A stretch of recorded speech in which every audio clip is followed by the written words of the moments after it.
ആന്ധ്രാപ്രദേശിലേക്കാണ്. അവിടെ താൽക്കാലിക പാലം തകർന്നു വീണ് 7 പേർ മരിച്ചിരിക്കുന്നു, 4 പേർക്ക് പരിക്കേറ്റു.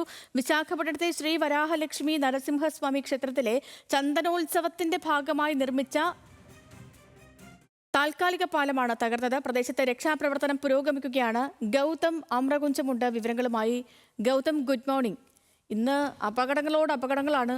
പലതരത്തിലും മനുഷ്യർക്ക് ജീവൻ നഷ്ടപ്പെടുന്ന വാർത്തകളാണ് വന്നുകൊണ്ടിരിക്കുന്നത്. ഇപ്പോൾ ഈ സംഭവം എന്താണ് പറയാം? Sethu, good morning. നേരത്തെ സൂചിപ്പിച്ച പോലെ തന്നെ അപകട വാർത്തകളാണ് ദേശീയ തലത്തിൽ ഇന്നിപ്പോൾ രാവിലെ തന്നെ റിപ്പോർട്ട് ചെയ്യപ്പെടുന്നത്. വാർത്താ ഏജൻസികളൊക്കെ അത്തരത്തിലുള്ള വാർത്തകളുടെ വിശദാംശങ്ങളാണ് പങ്കുവയ്ക്കുന്നത്. നിലവിൽ നമുക്ക് ലഭിക്കുന്ന വിവരമനുസരിച്ച് ഈ ചന്ദനോത്സവവുമായി ബന്ധപ്പെട്ടുണ്ടായ അപകടത്തിൽ 7 പേർക്ക് ജീവൻ നഷ്ടമായതായും 4 പേർക്ക് പരിക്കേറ്റതായുമാണ് മനസ്സിലാക്കാൻ സാധിക്കുന്നത്.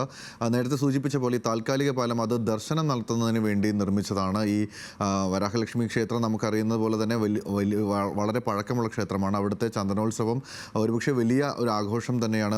വിശ്വാസികൾക്കിടയിൽ ഈ ദിവസം അവിടെ എത്തി ചന്ദന അഭിഷേകം നടത്തിയിട്ടുള്ള ഈ ആരാധനാമൂർത്തിയുടെ രൂപം കാണുക എന്നത് അവരെ സംബന്ധിച്ചിടത്തോളം വലിയ ഒരു വിശ്വാസത്തിൻ്റെ കൂടി ഭാഗമായിട്ടുള്ള ഒരു ആഘോഷമാണ്. അതുകൊണ്ട് തന്നെ ഇവിടേക്ക് ആയിരക്കണക്കിന് ഭക്തരാണ് കഴിഞ്ഞ ദിവസം എത്തിച്ചേർന്നത്. ഈ ഭക്തർക്ക് കൃത്യമായ ദർശനം ഉറപ്പാക്കുന്നതിന് വേണ്ടിയാണ് ഈ ക്ഷേത്രത്തിന് മുൻവശത്ത് ഇത്തരത്തിലൊരു താൽക്കാലിക പാലം 20 അടിയോളം നീളമുള്ള താൽക്കാലിക പാലം നിർമ്മിച്ചത്. എന്നാൽ ഈ തിരക്ക് വർദ്ധിച്ച സാഹചര്യത്തിൽ ഈ താൽക്കാലിക പാലം തകർന്നു വീഴുകയായിരുന്നു എന്നാണ് നമുക്ക് ലഭിക്കുന്ന വിവരം. അതിനെ തുടർന്നാണ് ഈ അപകടം ഉണ്ടായിരിക്കുന്നത്.